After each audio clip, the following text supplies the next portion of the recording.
بسم اللہ الرحمن الرحیم. آپ حضرات اس نشست میں تشریف لائے ہیں. یہ معلوم ہے آپ کو کہ ہم اس میں بے تکلف گفتگو کرتے ہیں اور بہت سی چیزیں دین سے متعلق، معاشرے سے متعلق زیر بحث لے آتے ہیں. مجھے یاد پڑتا ہے کہ ایک نشست میں ہماری بہن نے ایک سوال اٹھایا تھا. وہ سوال یہ تھا کہ نوجوان نسل کبھی کبھی یہ محسوس کرتی ہے کہ ہمیں جو کچھ اسلام کے تقاضے بتائے جاتے ہیں ان کو اگر پیش نظر رکھ کر ہم زندگی بسر کریں تو زندگی کی بہت سی دلچسپیوں سے ہم محروم ہو جاتے ہیں. تو کیا فی الواقع ایسا ہی ہے؟ میرا خیال یہ ہے کہ ہم آج اسی کو موضوع بنا لیتے ہیں اور اس کے بعد بات جن گوشوں میں نکلتی چلی جائے گی ان کے ساتھ ہم بھی. جیسے آپ نے کہا کہ اسلام دین فطرت ہے، تو ہماری فطرت میں بہت ساری ایسی چیزیں ہیں جن کو ہم تخلیقی سرگرمیاں یا کریٹو کہتے ہیں. موسیقی ہے، رقص ہے، ڈرامہ ہے، تھیٹر ہے، شاعری ہے. تو اس حوالے سے اگر ایک سوال کیا جائے فی الحال کہ بہت زیادہ ایک یہ کامن اوپینین ہے کہ موسیقی اسلام میں حرام ہے، یعنی جنرلی جو مولانا حضرات کہتے ہیں. تو مجھے خیر مجھے بھی مسئلہ ہوا کہ یہ کیسی. تو قرآن شریف میں نے پڑھا تو ترجمہ تفسیر کے ساتھ آپ سے بھی اس میں بہت گائیڈنس میں نے لی. تو اس میں موسیقی کا کہیں ذکر، پورے قرآن شریف میں موسیقی کا کہیں ذکر ہی نہیں تھا، نہ اس کا کوئی ایسا. اس کے بعد جب احادیث کے حوالے سے تو کچھ آپ نے بھی گائیڈ کیا، میں نے اور بھی یونیورسٹی میں کچھ لوگوں سے تو جن احادیث کی روشنی میں موسیقی کو بہت سارے علماء حرام قرار دیتے ہیں، بہت سارے دوسرے علماء انہیں مصدق یعنی اوتھینٹک احادیث ہی نہیں مانتے. تو پھر یہ ہے کہ مگر یہ بہت زیادہ کامن ہے. آپ کہیں بھی جا کے کہیں، یعنی میرے ساتھ یہ ہوتا ہے کہ آپ کیا کرتے ہیں، یونیورسٹی میں پڑھاتے ہیں ایکسیپٹڈ، گانا گاتے ہیں ناٹ ایکسیپٹڈ. تو وہ ضروری نہیں ہے کہ منہ سے کہے، اس کی آنکھوں سے، اس کی اسمائل سے.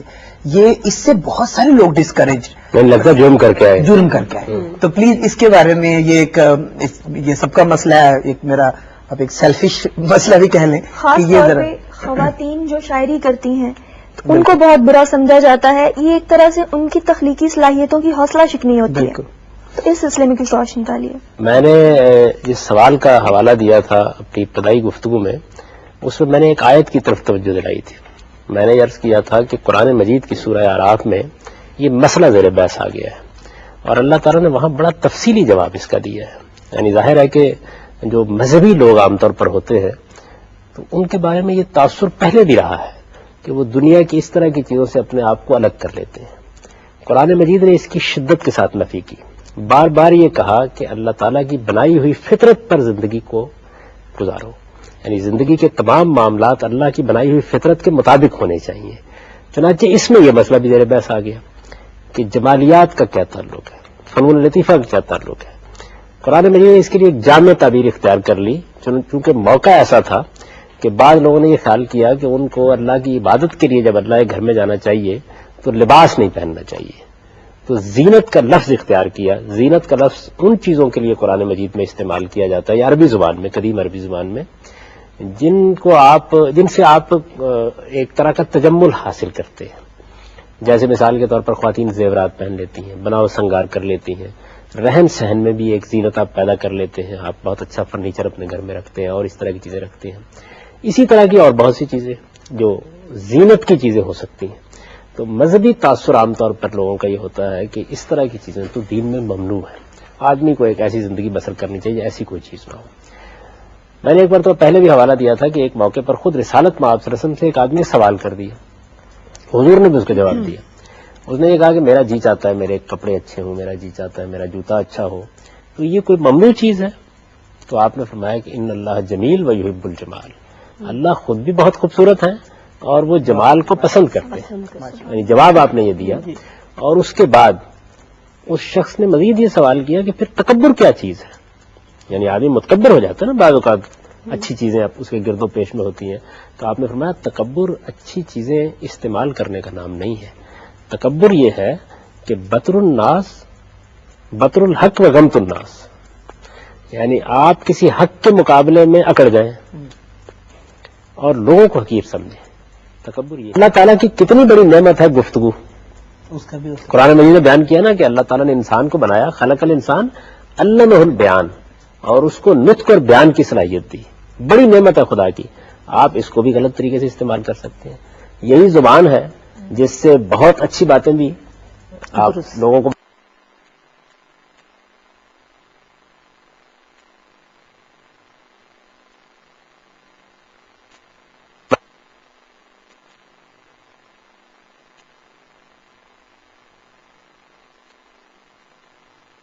موسیقی کا یا رقص کا یا تمثیل ڈرامے کا یا شاعری کا برا استعمال ہوگا تو ایک حساس انسان لوگوں کو توجہ نہیں دلائے گا.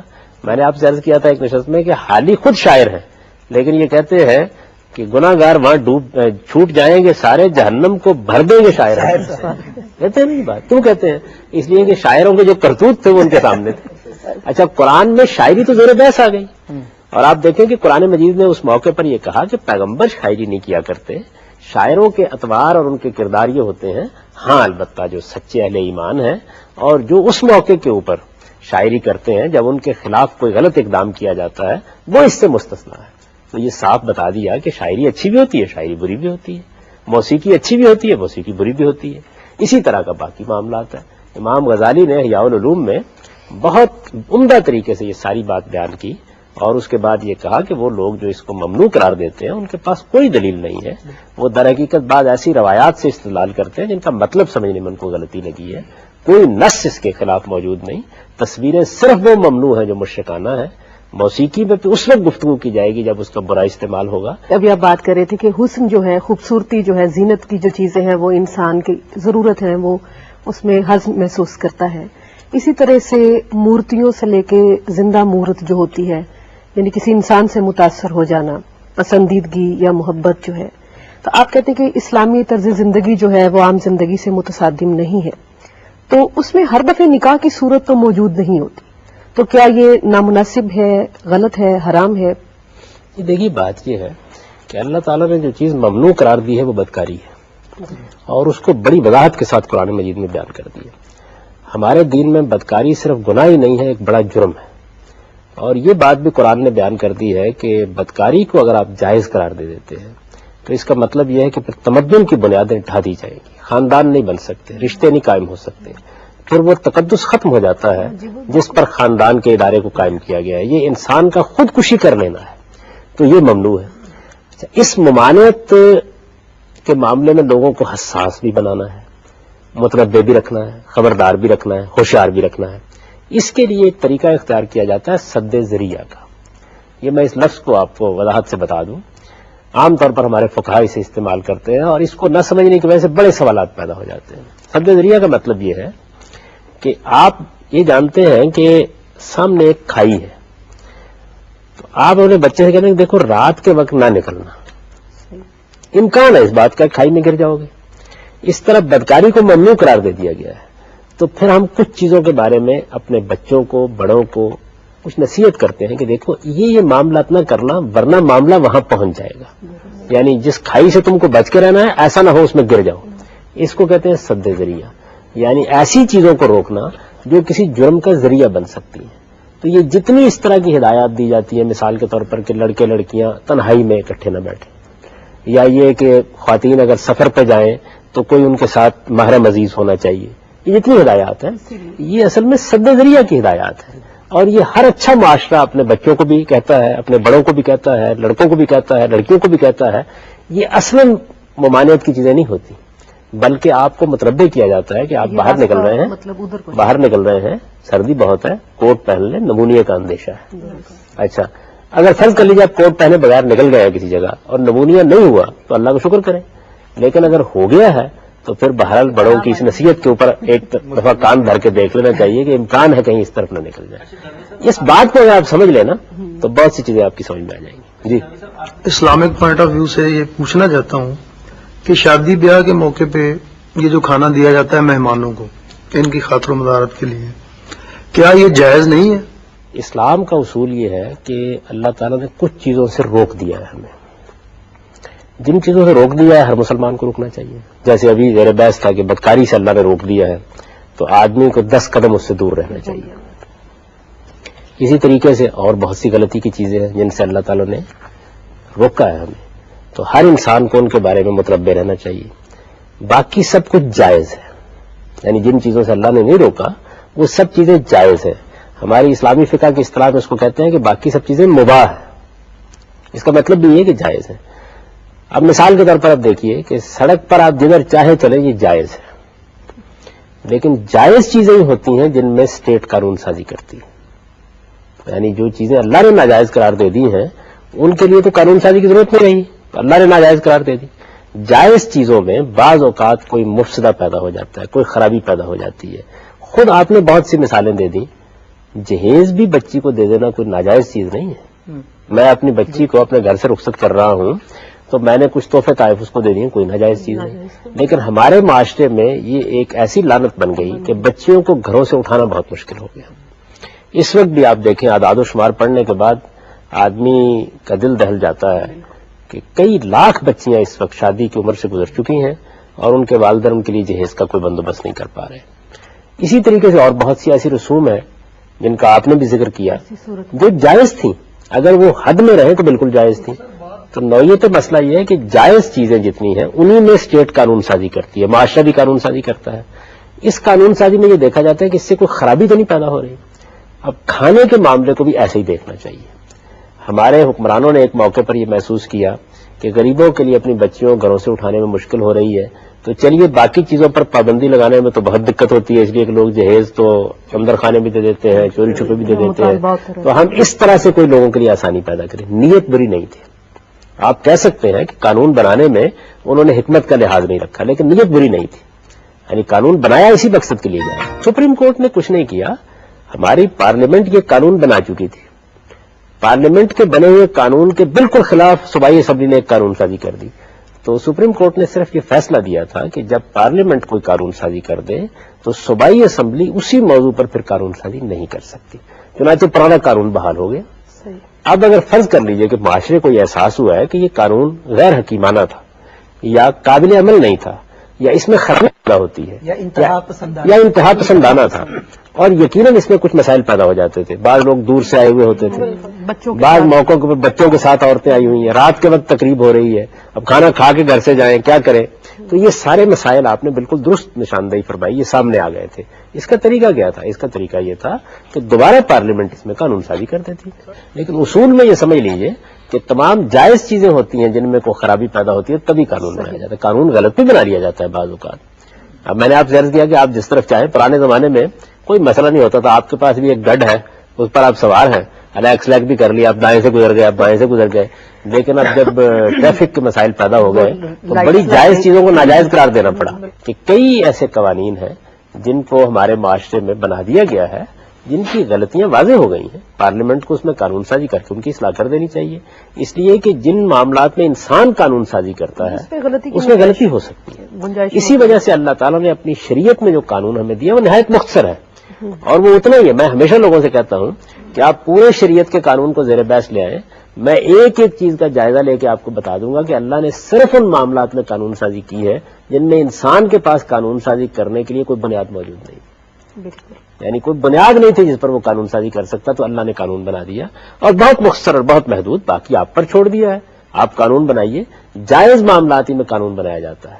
مثال کے طور پر اسلام میں ایک سے زیادہ شادی پر پابندی نہیں لگائی گئی. کیوں نہیں لگائی گئی؟ اس لیے نہیں لگائی گئی کہ لوگوں کے لیے دقت نہ پیدا ہو جائے. یعنی حالات ایسے ہو سکتے ہیں, آپ قانون سازی کریں, اپنے ملک میں کوئی پابندی لگا لیں.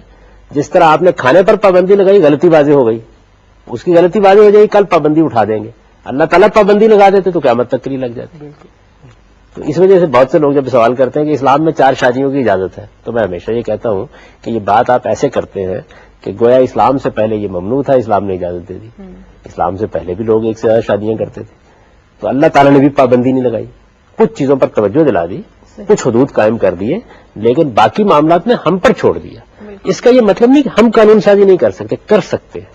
جس طرح سے ہم نے دائیں اور بائیں چلنے میں قانون سازی کر دی ہے, جس طرح ہم نے کھانے کے معاملے میں ایک قانون بنایا اور اس کو واپس لے لیا, جس طریقے سے جہیز کے بارے میں آپ تجویز کر رہے ہیں قانون بننے چاہیے, بالکل اسی طریقے سے آپ جتنے جائز معاملات ہیں ان میں قانون بنا سکتے ہیں. بالکل. آپ نے تھوڑی دیر پہلے بات کی تھی کہ اللہ تعالیٰ حسن کو پسند کرتا ہے اور زینت کو پسند کرتا ہے. اس نے تمام چیزیں جو اس نے ہمارے لیے حلال کی ہیں ہم ان کو حرام نہیں کر سکتے.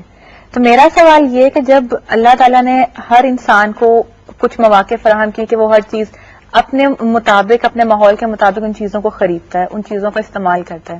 تو بیسکلی اس میں اسراف کہاں پہ آتا ہے؟ پہلے تو یہ اصولی بات سمجھ لیجئے کہ اسراف ایسی چیز نہیں ہے جس کو جاننے میں دقت ہوتی ہے. اصل میں آپ دیکھیے کھانے کی چیزیں, پینے کی چیزیں, پہننے کی چیزیں, رہن سہن کی چیزیں, عام استعمال کی جتنی چیزیں آپ بازار میں جائیں تو بالکل واضح ہوتا ہے کہ یہ غریبانہ ہے, یہ متوسط درجے کی ہیں, اور یہ وہ ہیں کہ جو سوسائٹی میں اسٹیٹس سمبل بن گئی ہوئی. جانتے ہیں نا آپ.